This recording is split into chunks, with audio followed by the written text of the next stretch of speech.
Getting your ex back. I dated this incredible Indian woman before I started learning any of the dating stuff. And it was probably the best relationship I'd ever had. We did break up, but unlike all my other partners and all my other relationships, it probably wasn't because of me. It kind of was because of me, but not really. She was Indian, and her family were strict Hindus. She wasn't, but she pretended to be. And her mum didn't like her dating white men. So I had to be a secret. And after a year of dating, she introduced me to her family as a friend. And after going to family dinners long enough, her mum worked out what was going on. And her mum basically told her that she's allowed to date me, providing she will accept her mum arranging a marriage for her, for who she eventually marries. So she'll get to be with me as a white guy until she finds a perfect partner to marry. And it was a great relationship, except for the issue of race. And one day she came to me in tears and told me that she couldn't be with me anymore, that she'd had a fight with her mom and that she had to choose between her family or me, and family was gonna win. And I was devastated. And we broke up, and it hurt a lot. And it was, again, another thing that prompted me to start going on the dating journey. I had another girlfriend after that, and that was the really bad one that stole everything from my apartment, and I ended up becoming a dating coach. Years later, I reached out to her. I'd become really good at dating. I'd been voted number 3 in the world or something. I was significantly good at it, and I just missed my friend. And she replied, and she was single. And it turned out she'd told her mum, after me, she was so heartbroken, it took her 6 months to recover. She stood up to her mum and said, don't ever do that again. She's like, I'm gonna date who I'm gonna date. I'm a professional lawyer, I can do what I want. And we bumped into each other. And I learned that it is possible to get your ex back. And I did redate her. But I learned a lot about that process.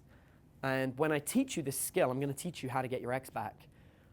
I've gotta tell you that you shouldn't. So I'm gonna teach you how to do it. The relationship I had with her afterwards was much shorter. The previous one was over a year, the second one was only a couple of months. And it should have been left in the past. And I didn't want to because I wanted to have my best friend back. But my best friend had changed. Not a lot, but enough that we weren't the same people anymore. I had definitely changed. I was not who I was before. And I'd gone from being someone who, she was the best thing in my life, to I'd already been used to knowing how to be social and having a lot of female friends, whereas before, she was my world. And she was now in a place where I wasn't as into her as I used to be. So it just wasn't the same. But I did learn a process for getting your ex back. And since then, God, we're going back, that's 15 years ago. Since then, I have taught countless students how to get their ex back. And every single student, without fail, that got their ex back told me that they agreed with me and they shouldn't have got their ex back. And for every single one that got their ex back, there were even more that could have, but said no once they followed my format. My format works, it's proven, but I'm gonna tell you now you probably don't ever wanna use this. But I'll teach you because it's one of the big questions that people ask. How do I get my ex back? The first thing is you have to have distance. You have to stop communicating completely. There needs to be an amount of time gone by where they can believe that you have changed and you give them time to get over you. If you guys had a fight 3 weeks ago and then you try and fix it, that fight's kind of still fresh in their mind and it's gonna be bad. So you want space. You also have to have a line of communication open. I had a student recently that contacted me and asked me to help them get their ex back, and I straight away refused to take the student because the ex said, do not contact me. If someone's like, don't contact me, I can't help you. Because the next step is they get a restraining order. I'm not a legal team, that's not what I do. They've got to be willing to communicate, but if they've said, I need a breather, I need a break for a while, that we can work with. But you can't work with, do not contact me ever again. If you've got a message like that, we ain't working together, and I'll tell you straight. But if they're communicative, or at least if they're maybe open, if they're still friends on Facebook or on Instagram, we can do something about it. But you create distance. Let time heal. Time's wonderful at healing. Let it go by. While it goes by, go and get some experiences, meet some other people, get good at dating, become somebody who's capable of meeting other people. Number one reason why people want their ex back is because they're lonely and they just want their ex back. They want it back because they're lonely, not because they actually want their ex back. All the reasons that upset you while you're in that relationship are probably still there. Again, you probably don't want your ex back. But if you think you do, go and meet a bunch of other people and see if you still do. Most of my students, once they get good with other women, do not want their ex back again. That's typically what happens, which is why I don't mind taking on students that sign up exclusively to get their ex back, because I know that they're probably going to change their mind. And I tell them this. Once time's gone by, you can start reaching out. But you do not reach out to your ex. You reach out to mutual friends and arrange social events with those friends. If there's an ex you want to get back, it's better to get in with their friends on things you have in common with them and organize social events around that. So for example, I know that one of my exes, I have a lot of exes, but I know that one of my exes is into marketing. And all of her friends are in the marketing field. And dating is now a subset of what I do. I do a lot of marketing consulting. It would be very easy for me to reach out to my ex's friends and try and get some marketing business and actually start generating real money and just tailoring it to be more aimed at her friends. And it will move me back into her social circle, and we will meet up through a mutual friend. Either because our friend says, oh my God, I'm talking to Adam again. He seems really different. He's like really changed. He's really good. Or it will bring me back into that circle.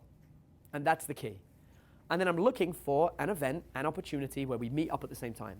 Or for her friends to reach out to her and talk to her, and then she messages me. Hey, I heard you're doing marketing with a friend. That's really cool.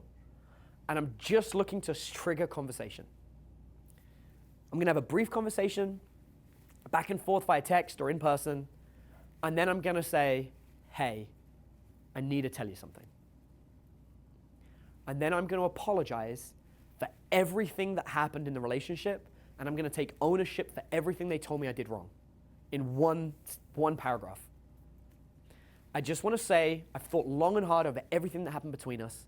I've thought long and hard about all the things that went down, and I want to tell you, I'm sorry. I'm sorry for the times I argued and didn't listen. I'm sorry for all the things I did wrong. I'm sorry for that one time when I did this that you said it and I said I didn't. It doesn't matter what it looked like to me. It was obviously upset you, and I'm sorry I did it. And I'm sorry I argued about it, and I'm sorry I didn't make it up to you. You're basically wiping the slate clean of everything you did and accepting full ownership. One of two things will happen. You'll get a thank you. You'll get a I needed to hear that. Or the alternate thing is you'll get another attack. If they attack you, it means they really like you. If they accept it, it means they've moved on and grown as well. When they attack you, take that to, you're right. I'm sorry, and that's why I wanted to say it. At the end of that second round of apologies and owning up to it, they're going to feel better, and they're going to feel like there's resolution. Because you have to resolve every open loop before you can fix anything. And now, we don't try and date, we don't try and do anything. We just hang out and be cool. We've now wiped the slate clean. We are good as normal human beings. Now, I'm already in the social circle, so I'm already going to bump into her again. And at the end of it, I'll just be like, hey, you know what? It was really good seeing you. Stay in touch. Because that's what I need. I need the open communication. And if they're like, yeah, done. Separate. Don't start texting them every day. You're not in a relationship. It's a stranger. You just met them. You have a clean slate. We wiped all history. That is all history. Good and bad is gone. We're now trying to meet him again. So start again. Hang out again, mutual friends. Sit and talk to them this time. Don't bring up the past at all. New things. What are you up to? How's life? Blah, blah, blah. Talk. Talk about subjects they care about. Laugh, joke, build oxytocin, escalate. See if you guys have seen a movie that you both like. Wherever you went on dates before, don't go there again. Go to new places. Maybe the last time you hung out, you would always go to the laser tag and you'd go and play arcade games and you'd play video games at home. This time, maybe make it more physical. Maybe this time it's mini golf and bowling and go-kart racing. And if anyone brings up the past, and it better not be you, you just say, hey, I don't know about you, but as far as I'm concerned, wipe the slate clean. You're a new person and we've never dated. If that works for you. And if they're like, that doesn't work for me, go, okay, cool. then we can take the past into consideration. But how about just the good stuff? Because I'm truly sorry about everything that went wrong. And I'm different now. And then you move on. New relationship. And from that point on, it's as if you never met them. You go through all the process like you normally would. Don't assume anything.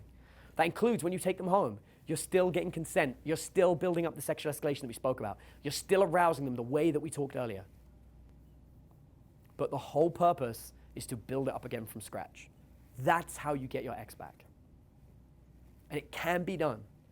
But I'm telling you, almost all of you will just not want it to. The effort you put into getting an ex is more than the effort you put into getting someone completely new. But someone completely new has no baggage, no past, no history, and is often better. You can get someone younger, you can get somebody who's more driven, you can get somebody who's more experienced sexually, you can get somebody who's into more hobbies, you can get somebody who is prettier, you can get somebody who's more wealthy. There is basically always the opportunity to get someone better. There is no need to go back. But if you really want to, that's how you do it.